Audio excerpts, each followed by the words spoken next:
ఓకేనా? మీడియా మిత్రులందరికీ నమస్కారము. ఈరోజు వైసీపీ టీడీపీ రాజకీయ ఎదుగుదల అనేది that is secondary for us. ఫ్రాంక్గా చెప్పాలంటే రాజకీయాల కోసము ఈ లెవెల్లో దిగాల్సిన అవసరం అయితే లేదు. నా భర్తకైతే అసలు లేదు. తర్వాత నా భర్త మీద అన్నెసెసరీ అలిగేషన్స్ అన్నీ వేస్తున్నారు. ఏంటో దస్తగిరి ఇంట్లో 100 కోట్లు డాక్యుమెంట్స్ బయటపడ్డాయి, ఇది అదే అని. 100 కోట్ల డాక్యుమెంట్స్ అనేది ఆ ఇన్వెస్టిగేషన్ డిపార్ట్మెంట్ దగ్గర ఉంటే let the investigation team focus it, వాటిని బయటికి తీయండి. మీ బీయింగ్ ద ఫోర్త్ పిల్లర్, మీరంతా మా కామన్ మ్యాన్కు సపోర్ట్గా మీరందరూ మీరే ఆలోచించి మీ ఇన్వెస్టిగేషన్ త్రూ అన్నా అది ప్రాపర్గా వెళ్ళాలి అనే కోరుకుంటున్నాను. ఆ 100 కోట్ల డాక్యుమెంట్ ఏంటో బయటికి తీసి దాంట్లో 1% even single document which is related to at least 1 lakh rupee transaction ఏదన్నా లేదు, ఒక్క సైట్ అయినా సరే దస్తగిరితో నిత్యానంద్ రెడ్డి ఎంటర్ అయ్యి కనీసము ఒక అగ్రిమెంట్ అయినా చేసుకున్నాడని ఒక సింగిల్ ప్రూఫ్ అయినా మీ ద్వారా మా వరకు చేరితే దెన్ యూ కెన్ ప్రొసీడ్. మీరు అన్న ప్రతి మాటకు ఏదన్నా అర్థం ఉంటుంది. అంతేగాని 100 కోట్ల పెట్టుబడి పెట్టుకొని అనామకుడిలాగా ఉండాల్సిన అవసరం నా భర్తకు లేదు. అండ్ సెకండ్ థింగ్, ఉన్నట్టుండి 1 వీక్ తర్వాత, హత్య జరిగిన 1 వీక్ తర్వాత ఒక ఇన్వెస్టిగేషన్ ఆఫీసర్ను మార్చేసి తర్వాత ఉన్న సిఐలను ఎస్ఐలను విఆర్ల మీద పంపించేసి కేసును ఎందుకో తప్పుదోవ పట్టిస్తున్నారన్నది నేను వ్యక్తిగతంగా ఫీల్ అవుతున్నాను. దానికి కూడా నాకంటూ కొన్ని రీజన్స్ ఉన్నాయి. కాబట్టి తన మంచితనంతో తన కృషితో ఇంతవరకు ఎదిగాడు. ఇప్పుడు వస్తున్న లోకల్ బాడీ ఎలక్షన్స్ను దృష్టిలో పెట్టుకొని ఇది కూటమి వాళ్ళు చేస్తున్న తప్పిదంగా కూడా నేను కొంచెం కన్సిడర్ చేసుకుంటున్నాను. ఈ డిఐజీ గారికి, డిఎస్పీ గారికి, తర్వాత మన కడప ఎస్పీ గారికి, మీ అందరన్నా వ్యవస్థ అన్నా మాకు చాలా గౌరవం ఉందండి. కానీ ఎందుకో ఇన్వెస్టిగేషన్ తప్పుదోవ పడుతుందన్న ఒక చిన్న భయం మాలో రోజుకు పెరిగిపోతుంది. ఎందుకంటే స్టార్ట్ అయిన కోణం వేరు, ఇప్పుడు ముగిస్తున్న కోణం వేరు. ఇది టోటలీ ఏదో రియల్ ఎస్టేట్ దందా, ఇదేదో వైసీపీ ఇన్వాల్వ్మెంట్ దందా అంటున్నారు. కానీ అంత శత్రుత్వము డెవలప్ చేసుకునే mentality, character, personality Nityananda Reddy కాదు. పోనీ అంతటి శత్రువులను పెట్టుకునేంత మనిషి దస్తగిరి కాదు.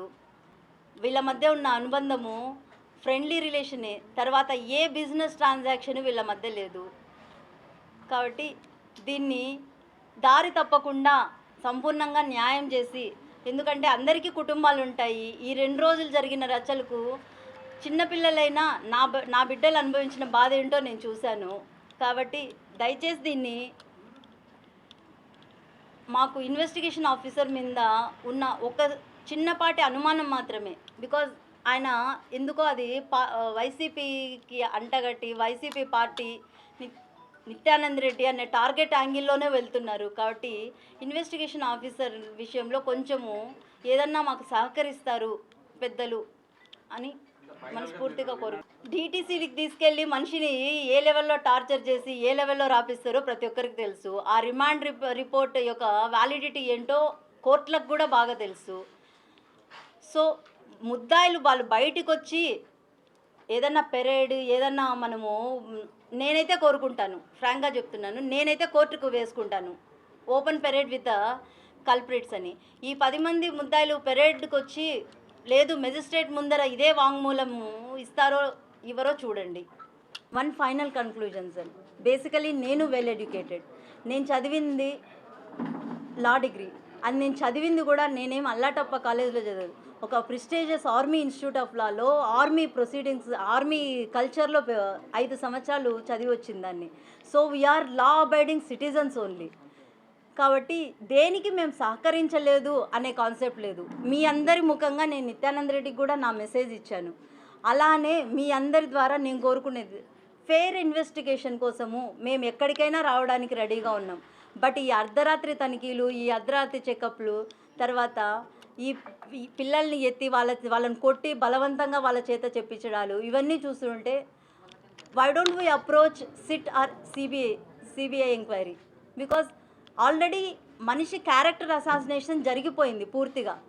ఆయన్ని ఏదో ఒక క్యారెక్టర్లెస్ పర్సన్ ఇట్లా డబ్బులు ఇచ్చి ఇట్లాంటి పనులు చేపిస్తాడన్నట్టు పూర్తిగా కవరేజ్ ఇచ్చేశారు. దించాల్సిందంతా దించేశారు. ఇన్నాళ్ళు ఎంతో అపురూపంగా ఒక మచ్చ లేకుండా బతికిన మనిషిని ఈరోజు మా ఏడుపు వెనుక నిత్యానంద రెడ్డి రాలేదనేది బాధ లేదు, లేదు మీరందరూ అభియోగం, కానీ ఒకటే కాన్సెప్ట్. బికాజ్ లైవ్గా నేను తనను చూశాను, ఒకరోజు కాదు 2 రోజులు కాదు, 2000 నుంచి తనతో కలిసి నడుస్తున్నాను కాబట్టి అప్పటి నుంచి తను ఎంత అపురూపంగా తనంటూ ఈ రాజకీయ భవిష్యత్తును సృష్టించుకున్నాడో నాకు తెలుసు.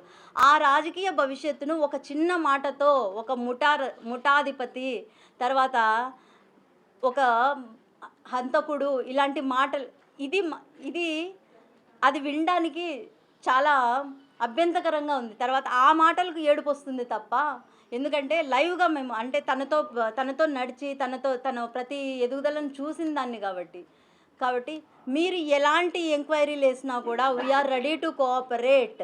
ఈవెన్ నా హస్బెండ్ నాకు టచ్లో వచ్చిన దాదాపు ఇప్పుడు 2 రోజులు అవుతుంది. శనివారం మధ్యాహ్నం నుంచి నాకు అతనితో ఎలాంటి కాంటాక్ట్స్ లేవు, ఫోన్ లేదు, ఏం లేదు.